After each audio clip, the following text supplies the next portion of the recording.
From 1932 to 1933, a great genocide took place in Ukraine, killing millions through a mass starvation by the Soviet Union. Now, 85 years later, the horrific memory is still very much alive in their hearts.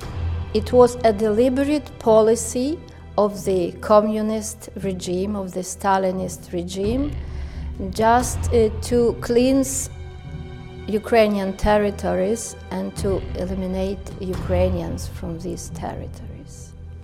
In other words, the privation of food was used as a weapon to kill Ukrainians. During this mass starvation, the government confiscated all grain, seeds, and potatoes from households. It then sold more than 1.7 million tons of grain to Western markets during that year. Civilians, even children, would be severely punished if caught eating, so people resorted to searching for plants, twigs, herbs, and insects, anything they could find to consume. The family of my mother lived in the central Ukraine, and there were many children in the family, and her youngest sister, she was about 3 years old, and she was just playing out of the house, and when the mother came out of the house, she couldn't find the child.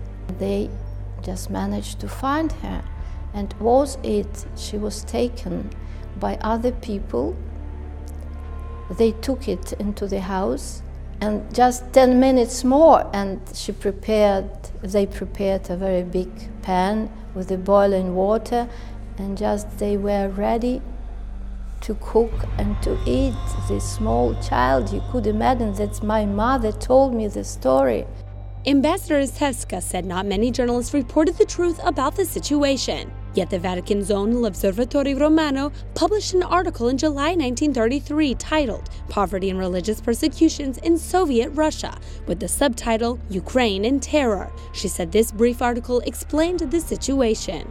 The Vatican now continues to condemn this tragedy, and Pope Francis has even written about it in his book, Heaven and Earth.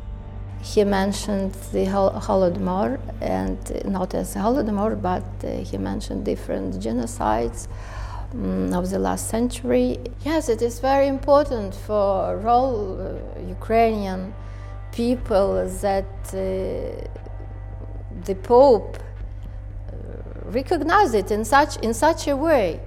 Yeah, because Ukrainian people have a very, very great respect for the Pope, for his words, for his statements. Pope Francis's words and those of previous popes spread the reality of this devastation caused by the Soviet Union. Now researchers estimate the slow starvation killed 24 people every minute, 1,440 every hour, and 34,560 every day. This demonstrates the shocking reality the famished Ukrainians lived and remember 85 years later.